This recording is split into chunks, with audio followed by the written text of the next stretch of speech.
मैं मानता हूं विद्या के लिए विमर्श जरूरी होता है। शिक्षा के लिए संवाद जरूरी होता है। मुझे खुशी है कि अखिल भारतीय शिक्षा समागम के इस सत्र के जरिए हम विमर्श और विचार की अपनी परंपरा को और आगे बढ़ा रहे हैं। इसके पहले ऐसा आयोजन काशी के नवनिर्मित रुद्राक्ष सभागृह में हुआ था। इस बार ये समागम दिल्ली के इस नवनिर्मित भारत मंडपम में हो रहा है और खुशी की बात यह है कि विधिवत रूप से भारत मंडपम के लोकार्पण के बाद ये पहला कार्यक्रम है और खुशी इसलिए बढ़ जाती है कि पहला कार्यक्रम शिक्षा से जुड़ा कार्यक्रम हो रहा है। साथियों, काशी के रुद्राक्ष से लेकर इस आधुनिक भारत मंडपम तक अखिल भारतीय शिक्षा समागम की इस यात्रा में एक संदेश भी छिपा है। ये संदेश है प्राचीनता और आधुनिकता के संगम का, यानी एक और हमारी शिक्षा व्यवस्था भारत की प्राचीन परंपराओं को सहज रही है, आधुनिक साइंस और हाईटेक टेक्नोलॉजी इस फील्ड में भी हम उतना ही तेजी से आगे बढ़ रहे हैं। इस आयोजन के लिए शिक्षा व्यवस्था में आपके योगदान के लिए आप सभी साथियों को शुभकामनाएं देता हूं, साधुवाद देता हूं। संयोग से आज हमारी राष्ट्रीय शिक्षा नीति के 3 साल भी पूरे हो रहे हैं।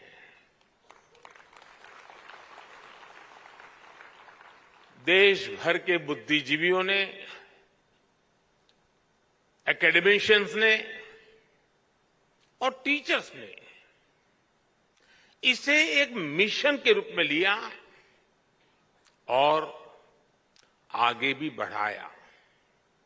मैं आज इस अवसर पर उन सभी का भी धन्यवाद करता हूं, उनका आभार प्रकट करता हूं। अभी मैं यहां आने के पहले पास के पेविलियन में लगी रही प्रदर्शनी देख रहा था। इस प्रदर्शनी में हमारे स्किल और एजुकेशन सेक्टर की ताकत को, उसकी उपलब्धियों को दिखाया गया, नए नए इनोवेटिव तरीके दिखाए गए। मुझे वहां बाल वाटिका में बच्चों से मिलने का और उनके साथ बात करने का भी मौका मिला। बच्चे खेल खेल में कैसे कितना कुछ सीख रहे हैं, कैसे शिक्षा और स्कूलिंग के मायने बदल रहे हैं, ये देखना मेरे लिए वाकई उत्साहजनक था। और मैं आप सबसे भी आग्रह करूंगा कि कार्यक्रम समाप्त होने के बाद जब मौका मिले तो जरूर वहां जाकर के इन सारी गतिविधियों को देखें। साथियों, जब युग बदलने वाले परिवर्तन होते हैं तो वो अपना समय लेते हैं। 3 साल पहले जब हमने राष्ट्रीय शिक्षा नीति की घोषणा की थी तो एक बहुत बड़ा कार्यक्षेत्र हमारे सामने था। लेकिन आप सभी ने राष्ट्रीय शिक्षा नीति को लागू करने के लिए जो कर्तव्य भाव दिखाया, जो समर्पण दिखाया और खुले मन से नए विचारों का, नए प्रयोगों का स्वीकार करने का साहस दिखाया, ये वाकई अभिभूत करने वाला है और नया विश्वास पैदा करने वाला है। आप सभी ने इसे एक मिशन के तौर पर लिया है। राष्ट्रीय शिक्षा नीति में ट्रेडिशनल नॉलेज सिस्टम से लेकर फ्यूचरिस्टिक टेक्नोलॉजी तक उसको बराबर एक बैलेंस वे में उसको अहमियत दी गई है। प्राथमिक शिक्षा के क्षेत्र में नया पाठ्यक्रम तैयार करने के लिए, क्षेत्रीय भाषाओं की पुस्तकें लाने के लिए, उच्च शिक्षा के लिए, देश में रिसर्च इकोसिस्टम को मजबूत करने के लिए देश का शिक्षा जगत के सभी महानुभावों ने बहुत परिश्रम किया है। देश के सामान्य नागरिक और हमारे विद्यार्थी नई व्यवस्था से भली भांति परिचित है। वो ये जान गए हैं कि 10+2 एजुकेशन सिस्टम की जगह अब 5+3+3+4 ये प्रणाली पर अमल हो रहा है। पढ़ाई की शुरुआत भी अब 3 साल की आयु से होगी। इससे पूरे देश में एकरूपता आएगी। हाल ही में संसद में नेशनल रिसर्च फाउंडेशन बिल पेश करने के लिए कैबिनेट ने अपनी मंजूरी दे दी है। राष्ट्रीय शिक्षा नीति के तहत नेशनल करिकुलम फ्रेमवर्क भी जल्द ही लागू हो रहा है। मुझे बताया गया है कि फाउंडेशन स्टेज यानी 3 से 8 साल के बच्चों के लिए फ्रेमवर्क तैयार भी हो गया है। बाकी के लिए करिकुलम बहुत जल्द ही हो जाएगा। स्वाभाविक तौर पर अब पूरे देश में सीबीएसई स्कूलों में एक तरह का पाठ्यक्रम होगा। इसके लिए एनसीईआरटी नई पाठ्यपुस्तकें तैयार कर रही है। तीसरी से 12वीं कक्षाओं तक लगभग 130 विषयों की नई किताबें आ रही हैं और मुझे खुशी है कि क्योंकि अब शिक्षा क्षेत्रीय भाषाओं में भी दी जानी है, इसलिए ये पुस्तकें 22 भारतीय भाषाओं में होगी। साथियों, युवाओं को उनकी प्रतिभा की जगह उनकी भाषा के आधार पर जज किया जाना उनके साथ सबसे बड़ा अन्याय है। मातृभाषा में पढ़ाई होने से भारत के युवा टैलेंट के साथ अब असली न्याय की शुरुआत होने जा रही है और ये सामाजिक न्याय का भी अहम कदम है। दुनिया में सैकड़ों अलग अलग भाषाएं हैं। हर भाषा की अपनी अहमियत है। दुनिया के ज्यादातर विकसित देशों ने अपनी भाषा की बदौलत बढ़त हासिल की है। अगर हम केवल यूरोप को ही देखें तो वहां ज्यादातर देश अपनी अपनी नेटिव भाषा का ही इस्तेमाल करते हैं, लेकिन हमारे यहां इतनी सारी समृद्ध भाषाएं होने के बावजूद हमने अपनी भाषाओं को पिछड़ेपन के तौर पर पेश किया।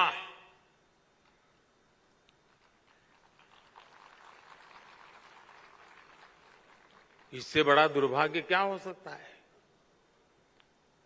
कोई कितना भी इनोवेटिव माइंड क्यों ना हो, अगर वो अंग्रेजी नहीं बोल सकता था तो उसकी प्रतिभा को जल्दी स्वीकार नहीं किया जाता था।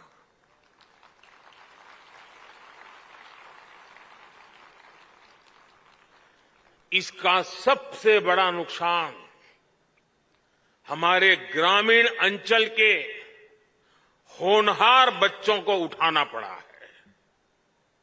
आज आजादी के अमृत काल में नेशनल एजुकेशन पॉलिसी के जरिए देश ने इस हीन भावना को भी पीछे छोड़ने की शुरुआत की है। और मैं तो यूएन में भी भारत की भाषा बोलता हूं।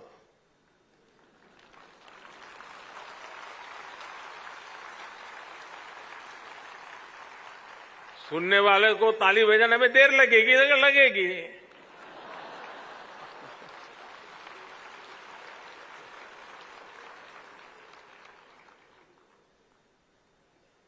साथियों, अब सोशल साइंस से लेकर इंजीनियरिंग तक की पढ़ाई भी भारतीय भाषाओं में होगी।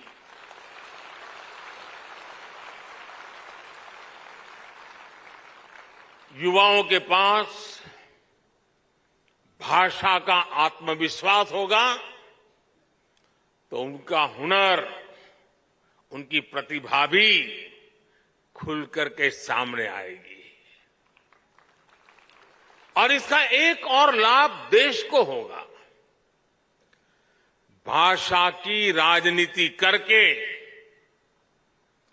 अपनी नफरत की दुकान चलाने वालों का भी शटर डाउन हो जाएगा।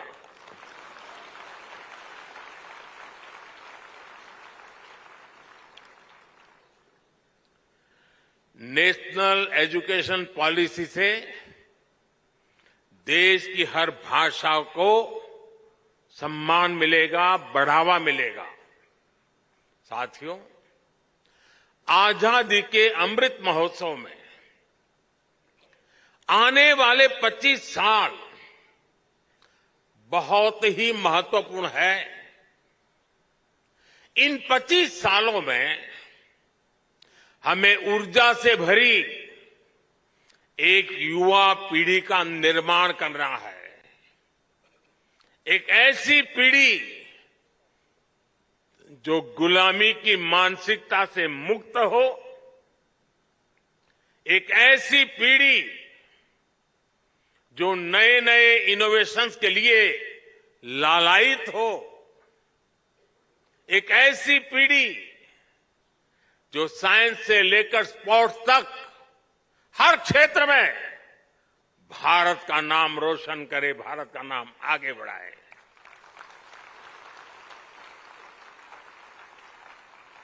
एक ऐसी पीढ़ी जो 21वीं सदी के भारत की आवश्यकताओं को समझते हुए अपना सामर्थ्य बढ़ाए, और एक ऐसी पीढ़ी जो कर्तव्य बोध से भरी हुई हो, अपने दायित्व को जानती हो, समझती हो। और इसमें राष्ट्रीय शिक्षा नीति की बहुत बड़ी भूमिका है। साथियों, क्वालिटी एजुकेशन की दुनिया में कई पैरामीटर्स हैं, लेकिन जब हम भारत की बात करते हैं तो हमारा एक बड़ा प्रयास है समानता। राष्ट्रीय शिक्षा नीति की प्राथमिकता है भारत के हर युवा को समान शिक्षा मिले, शिक्षा के समान अवसर मिले। जब हम समान शिक्षा और समान अवसरों की बात करते हैं तो ये जिम्मेदारी केवल स्कूल खोल देने मात्र से पूरी नहीं हो जाती। समान शिक्षा का मतलब है शिक्षा के साथ साथ संसाधनों तक समानता पहुंचनी चाहिए। समान शिक्षा का मतलब है हर बच्चे की समझ और चॉइस के हिसाब से उसे विकल्पों का मिलना। समान शिक्षा का मतलब है स्थान, वर्ग, क्षेत्र के कारण बच्चे शिक्षा से वंचित न रहे। इसलिए नेशनल एजुकेशन पॉलिसी का विजन ये है, देश का प्रयास ये है कि गांव, शहर, अमीर, गरीब हर वर्ग में युवाओं को एक जैसा अवसर मिले। आप देखिए, पहले कितने ही बच्चे केवल इसलिए नहीं पढ़ पाते थे क्योंकि सुदूर क्षेत्रों में अच्छे स्कूल नहीं होते थे। लेकिन आज देश भर में हजारों स्कूलों को पीएम श्री स्कूल के तौर पर अपग्रेड किया जा रहा है। 5G के इस युग में ये आधुनिक हाईटेक स्कूल भारत के विद्यार्थियों को आधुनिक शिक्षा का माध्यम बनेंगे। आज आदिवासी इलाकों में एकलव्य आदिवासी स्कूल भी खोले जा रहे हैं। आज गांव-गांव इंटरनेट की सुविधा उपलब्ध है। दीक्षा, स्वयं और स्वयं प्रभा जैसे माध्यमों से दूर दराज के बच्चे पढ़ाई कर रहे हैं। अच्छे से अच्छी किताबें, क्रिएटिव लर्निंग टेक्निक्स हो, आज डिजिटल टेक्नोलॉजी के जरिए गांव-गांव ये नए विचार, नई व्यवस्था, नए अवसर उपलब्ध हो रहे हैं। यानी भारत में पढ़ाई के लिए जरूरी संसाधनों का गैप भी तेजी से खत्म हो रहा है। साथियों, आप जानते हैं नेशनल एजुकेशन पॉलिसी की एक बड़ी प्राथमिकता ये भी है कि शिक्षा केवल किताबों तक सीमित न रहे, बल्कि प्रैक्टिकल लर्निंग इसका हिस्सा बने। इसके लिए वोकेशनल एजुकेशन को जनरल एजुकेशन के साथ इंटीग्रेट करने का काम भी हो रहा है।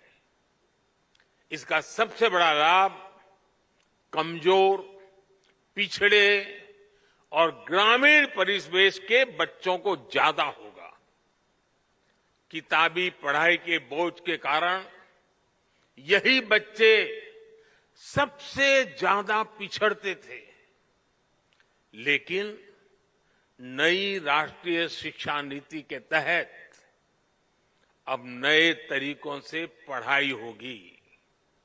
ये पढ़ाई इंटरैक्टिव भी होगी, साथ साथ इंटरेस्टिंग भी होगी। पहले लैब और प्रैक्टिकल की सुविधा बहुत ही कम स्कूलों में उपलब्ध थी, लेकिन अब अटल टिंकरिंग लैब्स में 75 लाख से ज्यादा बच्चे साइंस और इनोवेशन सीख रहे हैं। साइंस अब सबके लिए समान रूप से सुलभ हो रही है। यही नन्हे वैज्ञानिक आगे चलकर देश के बड़े बड़े प्रोजेक्ट्स को लीड करेंगे, भारत को दुनिया का रिसर्च हब बनाएंगे। साथियों, किसी भी सुधार के लिए साहस की जरूरत होती है और जहां साहस होता है वहीं नई संभावनाएं जन्म लेती है। यही वजह है कि विश्व आज भारत को नई संभावनाओं की नर्सरी के रूप में देख रहा है। आज दुनिया जानती है कि जब सॉफ्टवेयर टेक्नोलॉजी की बात आएगी तो भविष्य भारत का है। दुनिया जानती है कि जब स्पेस टेक की बात होगी तो भारत की क्षमता का मुकाबला आसान नहीं है। दुनिया जानती है कि जब डिफेंस टेक्नोलॉजी की बात होगी तो भारत का लो कॉस्ट और बेस्ट क्वालिटी का मॉडल भी हिट होने वाला है। दुनिया के इस भरोसे को हमें कमजोर नहीं पड़ने देना है। बीते वर्षों में जिस तेजी से भारत की औद्योगिक साख बढ़ी है, जिस तेजी से हमारे स्टार्टअप की धमक दुनिया में बढ़ी है, उसने हमारी शैक्षणिक संस्थाओं का सम्मान भी विश्व भर में बढ़ाया है। तमाम ग्लोबल रैंकिंग्स में इंडियन इंस्टीट्यूट्स की संख्या बढ़ रही है। हमारी रैंकिंग में भी इजाफा हो रहा है। आज हमारे आईआईटी के 2 कैंपस जंजीबार और अबू धाबी में खुल रहे हैं। कई दूसरे देश भी अपने यहां हमसे आईआईटी कैंपस खोलने का आग्रह कर रहे हैं। हमें हमारी नई पीढ़ी को इनसे परिचित करवाना होगा। मुझे विश्वास है अखिल भारतीय शिक्षा समागम के लिए ये सभी विषय प्राथमिकता में होंगे ही। भारत के भविष्य को गढ़ने के आप सबके ये प्रयास एक नए भारत की नींव का निर्माण करेंगे और मुझे पक्का विश्वास है कि 2047 में हम सबका सपना है, हम सबका संकल्प है कि जब देश आजादी के 100 साल मनाएगा, 2047 में ये हमारा देश। तो यहाँ पर आप प्रधानमंत्री को सुन रहे थे। आज राष्ट्रीय शिक्षा नीति के 3 साल पूरे होने का मौका था। इस दौर पर इस वक्त प्रधानमंत्री यही बातें कह रहे थे कि जो हमारी नई शिक्षा नीति है वो इस तरह की नीति है कि बच्चों को सिर्फ बुकिश नॉलेज ही ना मिले बल्कि प्रैक्टिकल नॉलेज भी मिले जो कि उनके जीवन में आगे बढ़ने के काम आए।